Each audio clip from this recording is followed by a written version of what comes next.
আউযুবিল্লাহি মিনাশ শাইতানির রাজিম বিসমিল্লাহির রহমানির রহিম। আসসালামু আলাইকুম ওয়া রাহমাতুল্লাহি ওয়া বারাকাতুহু। হোপফুলি অল আর ইনশাআল্লাহ কোয়াইট ফাইন। আজকে আমি তোমাদের সাথে সূরা আনফালের শুদ্ধ বাংলা অর্থ শেয়ার করব। সহজভাবে শেয়ার করার চেষ্টা করব যাতে করে সবাই বুঝতে পারো এবং ইনশাআল্লাহ আমলের জন্য সহজ হয়। বিসমিল্লাহির রহমানির রহিম। সূরা আনফালে আয়াত মাত্র ৭৫টি আর হলো সূরা আনফাল ৮, মাদানী ৮৮, রুকু ১০। তাহলে চলো আমরা শব্দার্থে চলে যাই, মানে আরবি শব্দের অর্থগুলো আমরা জানবো। বিসমিল্লাহির রহমানির রহিম। সূরা আনফাল। লোক তোমাকে গনিমত সম্পদ সম্বন্ধে জিজ্ঞেস করে, বলো গনিমত সম্পদ আল্লাহ ও রাসূলের, তাই আল্লাহকে ভয় করো এবং পারস্পরিক সদ্ভাব রক্ষা করো। আল্লাহ তার রাসূলের অনুসরণ করো যদি তোমরা ঈমানদার হও। তারাই মুমিন, আল্লাহর নাম লওয়া হলে যাদের হৃদয় কেঁপে ওঠে ও আয়াতে এলাহি তাদের কাছে পাঠ করা হলে বৃদ্ধি করে তাদের ঈমান। তারা আপন রবের উপর নির্ভরশীল। যারা নামাজ আদায় করে এবং আমার প্রদত্ত রিজিক হতে ব্যয় করে, প্রকৃত ঈমানদার এরাই। এদের জন্য নির্ধারিত আছে এদের আল্লাহর কাছ থেকে উচ্চ মর্যাদা, ক্ষমা এবং সম্মানের জীবনযাত্রা। তা হলো তোমার রব তোমার ন্যায় পথে তোমার ঘর হতে বের করেছেন। অথচ মুমিনদের একটি দল তা খারাপ জেনেছিল। ওরা সত্য প্রতিভাত হওয়ার পরও বিতর্ক করে তোমার সাথে। মনে হচ্ছিল তারা মরণ পথে চালিত, যে তারা তা দেখছে। স্মরণ করো আল্লাহ তোমাদের ওয়াদা দেন, দুই দলের এক দল তোমাদের আয়ত্তে আসবে, অথচ কামনা করছিলেন নিরস্ত্র দলটি তোমাদের আয়ত্তে আসুক। আর আল্লাহ ইচ্ছা করছিলেন যে স্বীয় নির্দেশ দ্বারা সত্যকে প্রতিষ্ঠিত করেন এবং কাফেরদের মূল কেটে দেন, যাতে সত্য সুপ্রতিষ্ঠিত অসত্য বিলুপ্ত হয়। যদি এই কাফেরগণকে না পছন্দ করে। স্মরণ করো আল্লাহর সদনে তোমরা কাতরভাবে মুনাজাত করলে তিনি তা কবুল করেন ও বলেন, সাহায্য করব তোমাদের আমি ক্রমাবতারিত সহস্র ফেরেশতা দিয়ে। আল্লাহ চাহেন এতে সুসংবাদ দানের এবং তোমাদের চিত্ত প্রশান্তির জন্যই করেছিলেন। বস্তুত সাহায্য আসা আল্লাহ থেকেই। আল্লাহ জবরদস্ত সুকৌশল। যখন তিনি তোমাদের শান্তির জন্য নিজের পক্ষ থেকে তন্দ্রা মানে ঘুম তোমাদের আচ্ছন্ন করেন এবং তোমাদের প্রতি আকাশ থেকে পানি বর্ষণ করেন, এই যে বৃষ্টি, তা দ্বারা তোমাদেরকে পবিত্র করতে, তোমাদের হতে শয়তানের প্রলোভন দূর করতে, তোমাদের হৃদয় মজবুত করতে এবং চাহেন দৃঢ় রাখতে। যখন তোমার রব নির্দেশ দিলেন ফেরেশতাদের, আমি তোমাদের সঙ্গে রয়েছি, তাই মুসলিমদেরকে অটল রাখো। আমি কাফেরদের অন্তরে ভীতি সঞ্চার করব, তাই তাদের গর্দানের উপর আঘাত করো এবং আঘাত করো ওদের প্রতিটি আঙ্গুলি গাইটে। তাই এই জন্য যে ওরা আল্লাহ ও তার রাসূলের বিরোধিতা করে, এবং যে আল্লাহ ও তার রাসূলের বিরোধিতা করে তবে তো আল্লাহ কঠোর শাস্তিদাতা। মাফ করো আল্লাহ। তোমরা এর স্বাদ গ্রহণ করো। অধিকন্তু কাফেরদের জন্য রয়েছে দোজখের আযাব। হে মুসলিমগণ, যখন তোমরা রণক্ষেত্রের মানে যুদ্ধক্ষেত্রের সম্মুখ হবে, তখন তাদের পৃষ্ঠ প্রদর্শন করো না, এবং যে ব্যক্তি তাদের স্বীয় পৃষ্ঠ প্রদর্শন করবে সামরিক কৌশল অবলম্বন অথবা সাহায্য গ্রহণার্থে সদলের কাছে আশ্রয় গ্রহণের জন্য, সে পড়বে আল্লাহর গজবে এবং তার ঠিকানা হবে দোজখ, এবং তা কতই না খারাপ জায়গা। তোমরা কাফেরদের হত্যা করুণায় করেছেন আল্লাহ, নিক্ষেপ করলে তাও তুমি করুণায় নিক্ষেপ করেছিলেন আল্লাহ। তা দ্বারা মুসলিমদিগকে নিজ পক্ষ থেকে উত্তম বদলা দেওয়ার জন্য আল্লাহ শুনেন এবং জানেন। এভাবে আল্লাহ কাফেরদের চক্রান্ত দুর্বল করেন। তোমরা সত্যের বিজয় কামনা করেছিলে, তা তোমাদের কাছে সমস্থিত আর নিবৃত্ত থাকলে তোমাদের পক্ষ হতে উত্তম। এবং তোমরা পুনর্বার করলে আমিও পুনঃশাস্তি দিব, এবং কোনো কাজে আসবে না। তোমাদের দল বড় হলেও কোনো কাজে আসবে না। আল্লাহ বিশ্বাসীদের সঙ্গে আছেন।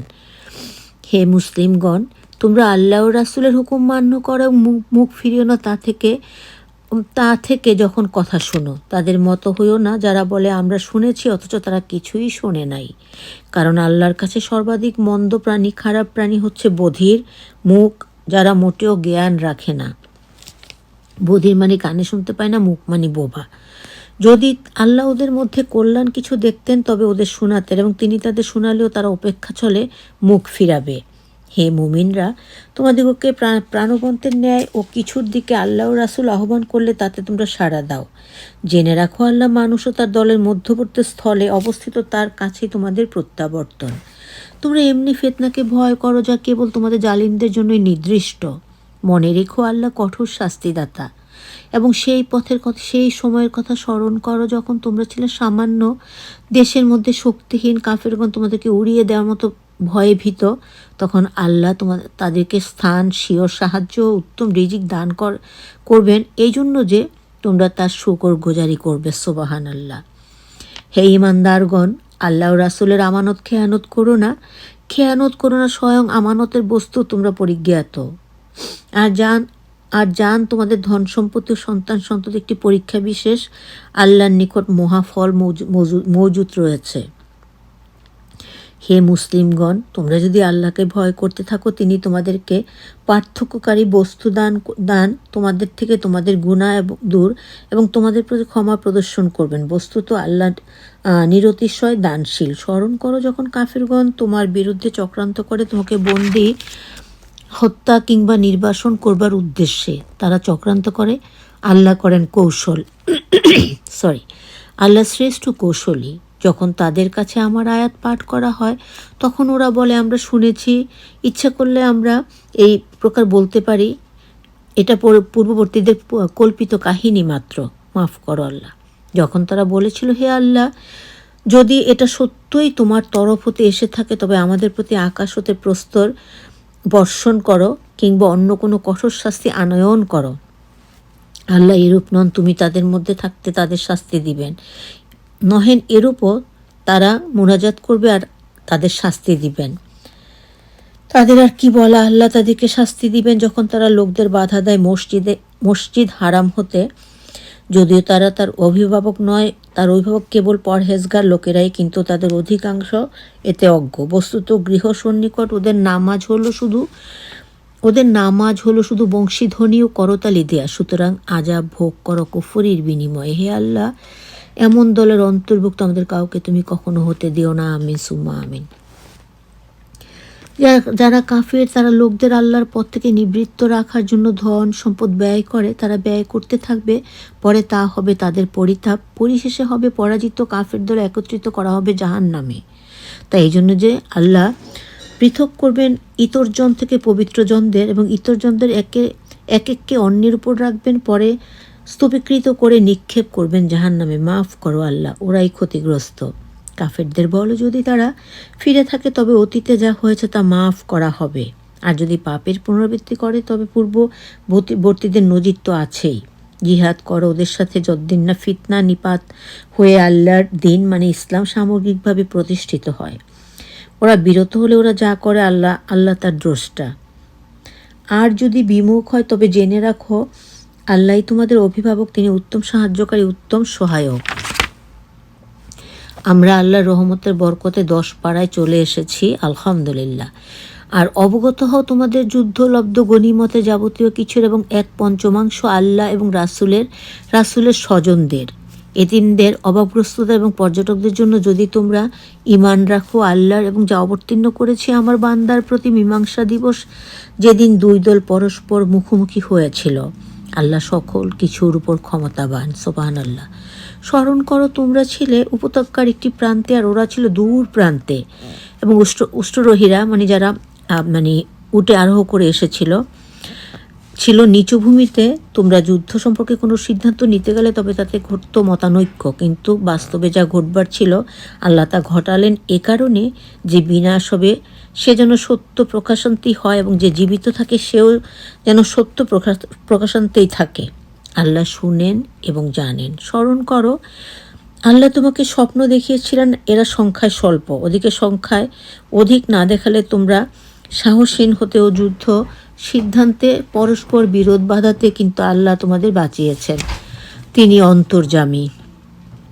স্মরণ করো, উভয় দল তোমাদের দেখা যাচ্ছিলেন, ওদের নজরে তুচ্ছ এ হয়েছিল যা ঘটার তা ঘটার জন্য, এবং তোমাদের দেখিয়েছিলেন ওদের নজরে তুচ্ছ এ হয়েছিল যা ঘটার তা ঘটার জন্যই। সব কিছু আল্লাহর দিকে প্রত্যাবর্তিত। হে মুসলিমগণ, তোমরা কোনো দলের সাথে মিলিত হলে থাকবে অটল, স্মরণ করবে আল্লাহকে সর্বাধিক, তবেই হবে বিজয়ী। আল্লাহ তার রাসূলের অনুসরণ করো, পরস্পর করবে না বিতর্ক, অন্যথা হারাবে সাহস, বিলুপ্ত হলে মনোবল আর ধৈর্য। ধৈর্যশীলদের সাথে আছেন আল্লাহ। যারা গর্বভরে ও লোক প্রদর্শনকল্পে স্বগৃহ হতে বাহির হয়, আল্লাহর পথ হতে মানুষকে নিবৃত্ত করে, তাদের ন্যায় হইও না। আল্লাহ তাদের কৃতকর্ম বেষ্টন করে আছেন। যখন শয়তান তাদের কর্মাবলী তাদের নজরে শোভন করে দেখিয়ে বলল, মানবগোষ্ঠী কেউই তোমাদের উপর বিজয়ী হবে না, আমি তোমাদের কাছে আছি। যখন দুই দল মুখোমুখি হলো, তখন সে পৃষ্ঠ প্রদর্শন করলো এবং বলল, আমি তোমাদের হতে পৃথক। আমি যা দেখি তা তোমরা দেখতে পাচ্ছ না। আমি যা দেখি তা তোমরা দেখতে পাচ্ছ না। আমি আল্লাহকে ভয় করি, আল্লাহর মার বড়ই কঠিন। স্মরণ করো মুনাফিক এবং যাদের অন্তর রুগ্ন, তারা বলে প্রতারিত করে আছে মুসলমানদেরকে তাদের দিন ইসলাম। আর যে ব্যক্তি আল্লাহর প্রতি ভরসা রাখবে, তাহলে আল্লাহ মহাপরাক্রান্ত কৌশলী। সুবহানাল্লাহ। আর তুমি যদি দেখতে, যখন এই কাফেরদের প্রাণ হরণ করবে ফেরেশতাগণ, মারবে ওদের মুখেও ঘাড়ে, দোজখের শাস্তির করো আস্বাদন। এটা তোমাদের সেই অপকর্মের প্রতিফল। আল্লাহ কোনো প্রকারের জুলুম করেন না তার বান্দাদের উপর। এরাও ফেরাউন কম ও তাদের পূর্ববর্তীগণের স্বভাবের ন্যায় তারা কুফরি করে আল্লাহর আয়াতের। তাই আল্লাহ তাদেরকে শাস্তি দেন পাপের দরুন। আল্লাহ পরাক্রান্ত, শাস্তি দানেও কঠোর। তাই এজন্যই যে আল্লাহ এই প্রকার নহেন যে আল্লাহ তাদের নেয়ামত দিবেন এবং তা করে দেবেন পরিবর্তন, যতক্ষণ না তারা পরিবর্তন করে নিজেরা নিজেদেরটা। আল্লাহ সর্বশ্রোতা, সর্বজ্ঞ। এরা ফেরাউন কম ও তার পূর্ববর্তীগণের ন্যায় তারা স্বীয় রবের আয়াতকে মিথ্যা জানে। তাই পাপের দরুন আমি তাদেরকে বিনাশ করেছি, ডুবিয়েছি। ফেরাউনের স্বজনদের সকলেই ছিল জালেম।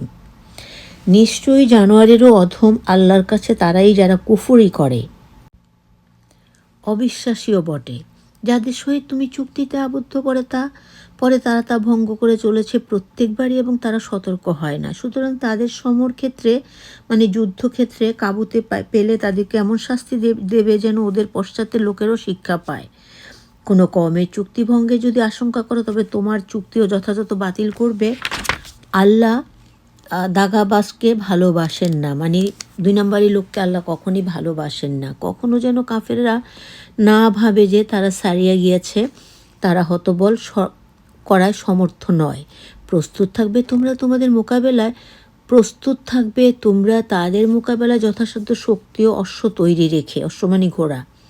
এ দিয়ে আল্লাহ তাদের শত্রুগণকে এবং ওদের ছাড়া অন্যান্য যাদেরকে তোমরা জানো না, আল্লাহ তাদের অবস্থা বিশেষ রূপে জানেন। এবং তোমরা যা কিছু ব্যয় করো আল্লাহর পথে, তা তোমাদের পুরোপুরি প্রদত্ত হবে এবং অবিবেচিত হবে না। ওরা সন্ধির দিকে ঝুঁকিলে তুমিও সেদিকে ঝুঁকিও, এবং আল্লাহর প্রতি ভরসা রেখো, তিনি সবই জানেন এবং শোনেন। তারা তোমার সাথে প্রতারণা করতে চাইলে আল্লাহই তোমার জন্য যথেষ্ট।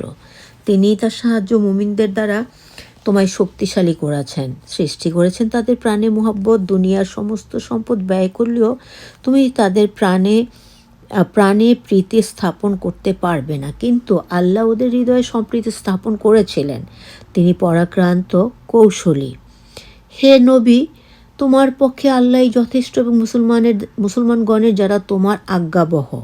হে নবী, মুসলমানগণকে কাফেরদের বিরুদ্ধে যুদ্ধ করতে উৎসাহ দান করো। তোমাদের 20 জন ধৈর্যশীল থাকলে তারা 200 জনের উপরও বিজয়ী হবে। আল্লাহ পাক বলছেন, যারা বিপদে আছে তারা যদি সংখ্যায় অনেক বেশিও হয়, যারা সৎপথে আছে তারা সংখ্যায় অনেক কমও হয়, তাহলে সেই সৎপথী মানুষই জয়ী হবে, যেটা বদরের যুদ্ধ হয়েছিল। তারপরে আর যদি তোমাদের মধ্যে 100 জন থাকে, তবে 100 কাফেরের উপর বিজয়ী হবে, কারণ তারা বোধহীন জাতি। আল্লাহ এখন তোমাদের ভার কমিয়েছেন। তিনি জানেন তোমাদের মাঝে দুর্বল আছে, তাই এখন তোমাদের 100 জন ওদের 200 জনের উপর বিজয়ী হবে, আর তোমাদের 100 জন ওদের 200 উপর আল্লাহর ইচ্ছাই বিজয়ী হবে। আল্লাহ ধৈর্যশীলদের সঙ্গী। সুবহানাল্লাহ। নবীর পক্ষে সঙ্গত নয় যে তার কাছে বন্দী থাকুক যে পর্যন্ত না দেশে কাফেরদের নিপাত করে। তোমরা চাও দুনিয়ার সম্পদ, আর আল্লাহ দিতে চান তোমাদেরকে পরকালের নেয়ামত। সুবহানাল্লাহ। আল্লাহ পরাক্রান্ত, কৌশলী। আল্লাহর পূর্ব বিধান না থাকলে তোমরা যা গ্রহণ করেছো সেজন্য তোমাদের উপর বিরাট শাস্তি পতিত হতো। যুদ্ধে যা লাভ করেছো উহা হালাল পবিত্র বলে ভক্ষণ করো, মানে খাও। আল্লাহকে ভয় করো, আল্লাহ ক্ষমাকারী দয়ালু। হে রাসূল, তোমাদের হস্তস্থ বন্দীদের বলো, তোমাদের হৃদয়ে আল্লাহর উত্তম কিছু দেখালে তোমাদের হতে যা কিছু গ্রহণ করা হয়েছে তার থেকে উত্তম কিছু তোমাদের তিনি দান করবেন ও ক্ষমা করবেন। আল্লাহ ক্ষমাকারী দয়ালু। সুবহানাল্লাহ। ওরা তোমার সাথে বিশ্বাসভঙ্গ করতে চাইলে পূর্বে আল্লাহর সাথে ওরা বিশ্বাসভঙ্গ করেছে, ওদের পরে তাই তোমাদের শক্তি দিয়েছেন আল্লাহ সর্বজ্ঞ জ্ঞানী। যারা ইমানদার মুহাজির এবং মুহাজি যাদের, তারা নিজেদের অর্থ নিজেদের জীবনের বিনিময়ে আল্লাহর পথ এবং যারা তাদের আশ্রয় দিয়েছে ও সাহায্য করেছে, তারাই পরস্পরের বন্ধু। যারা ঈমান এনেছে, হিজরত করে নাই, হিজরত না করা পর্যন্ত তাদের সাথে বন্ধুত্বের দায়িত্ব তোমার নাই।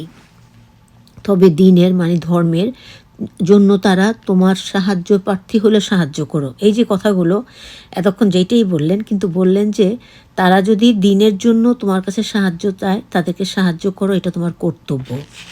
কিন্তু যে কওমের সাথে তোমাদের চুক্তি রয়েছে তারা ব্যতীত আল্লাহ তোমাদের কৃতকর্ম দেখেন। কাফেরগণ একে অন্যের বন্ধু, যদি তোমরা এরূপ না করো তবে দেশে অশান্তি ছড়িয়ে পড়বে এবং দেখা দিবে বিরাট বিভ্রাট। যারা ইমানদার মুহাজির ও মুহাজিদ আল্লাহর পথে যারা মুহাজিদগণকে আশ্রয় দিয়েছে, সাহায্য করেছে, তারাই প্রকৃত মুমিন মুসলিম। রয়েছে তাদের জন্য ক্ষমা এবং সম্মানের রুজি। আর যারা পরে ঈমান নিয়েছে, হিজরত ও তোমাদের সমন্বয়ে যুদ্ধ করেছে, তারাও তোমাদের দলের। আল্লাহর বিধানে আত্মীয়রা একে অন্যের অপেক্ষা অধিক দাবিদার, আল্লাহ সকল বিষয়ে জ্ঞাত। দেখো, এই যে সূরা আনফাল, সূরাটা খুবই ছোট্ট একটা সূরা, আল্লাহর মতে পড়া হয়ে গেল বাংলা অর্থ শুদ্ধ রূপে। তোমরা অবশ্যই আশা করব ইনশাআল্লাহ ভিডিওটা ভালো করে ওয়াচ করবে, মানে শুনবে, তাহলে যেটা হবে আল্লাহর রহমতের বরকতে তোমরা মানে তোমাদের বা আমাদের জন্য ইবাদত করার আগ্রহ আমাদের ভিতর জেগে উঠবে এবং ইবাদত করা সহজ হবে ইনশাআল্লাহ। আল্লাহ পাক আমাদের সবাইকে সহি এবং সুন্দর বুঝ দান করুন এবং সবাইকে আল্লাহ পাক ভালো রাখুন, সুদীর্ঘ নেখায়াত দিন এবং সৎ পথে চলে সৎভাবে থেকে আল্লাহ পাক আমাদেরকে নিজেদের জন্য উপকারী করে তুলুন এবং অপরের জন্য মানে উপকারী মানুষ হিসেবে তাদের পাশে দাঁড়ানোর তৌফিক দান করুন। আমিন সুম্মা আমিন। এর পরের সূরাটি হলো সূরা তাওবা, কিন্তু তোমরা জানো এটি আমি আগেই প্রচার করে দিয়েছি। তোমরা এক একটা করে ওয়াচ করলে দেখতে পাবে, শুনতে পাবে। তাই আমি সূরা তাওবা প্রচার না করে ইনশাআল্লাহ আগামী দিন অন্য কোনো সূরা প্রচার করব।